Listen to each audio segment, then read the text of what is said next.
dad, wait until you hear this story. He gets revenge for a 4 a.m. robocall from his son's school. Wait till you hear what he did after this very rude awakening. The big battle that Republicans said they would take up as soon as the new Congress got into place. The health care overhaul. But of course, in the days after the Tucson tragedy, everybody turned their attention to focusing on that. Legislative business stopped for a little while out of respect for the victims. And now the GOP says, though, that they feel that the people expect them to do the business that they were sent to Washington to do. So we're now hearing that we may get a possible vote as early as next week in their efforts to repeal this law. Let's get an update on all of this from Bob Cusack, who's the managing editor. You know, when you have a snow day, now they do all these robocalls, as Mr. Tice just pointed out to us. The other day when we had one, I got 3 calls. The phone started ringing in the house. Then my husband's cell phone and my cell phone started ringing in the house. And of course, if you have 2 kids in the same school system, they do that whole process twice. And you're like, we know. We got it. We got the point. It's happened in our house, too. And we were getting emails as well. So they got us coming and going. Good for him. That was funny. That was very ingenious. All right. Well, back to much earlier that the Taliban was relenting on its opposition of the education of young girls. But we have seen the brutal regime attack schools that teach women, even attacking female teachers. Keep them doggies rolling.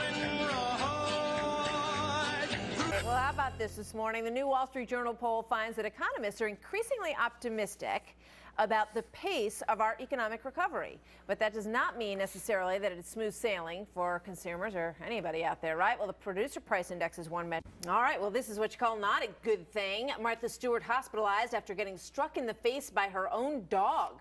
I read this morning. We wish her well. Exactly. You know, bidding up on that one. Yours should say Jersey Boy. Jersey Boy. Yeah, that'd be Jersey nice. Boy. And I could have Jersey Girl on mine. I would be proud. I would be proud too.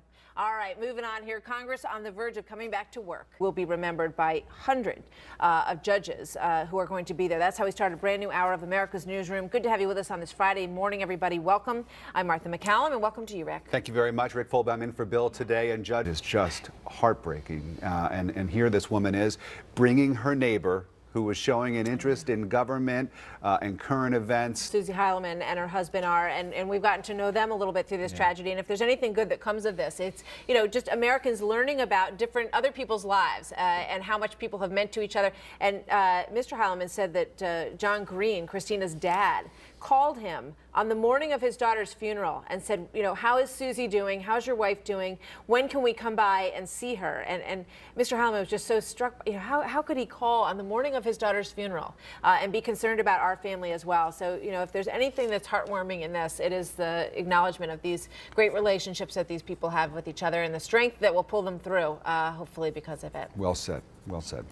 All right. Well, now there is new word coming in this morning that NASA has a backup plan in case Congresswoman Gifford's husband cannot leave her side in time for his next mission in space. As you probably very much. Boy, there was a time when muni bonds were about as safe as you could get. Yeah, that's why people went there. Exactly. So that is one to watch. All right. Well, this passenger was taken for quite a ride on the driver's wheels on the bus go round and round, round and round, round and round. Wheels on the bus go round and round. All right, it turns out I'm not an Aquarius. I'm a Capricorn. Really? Yeah, but this is a big. Is your whole world rocked right now? And 2 of my children are something I've never heard of before, called an Ophiuchus. So we're gonna have more on that coming up, I promise. But in the meantime, if you think you pay a lot now for gas,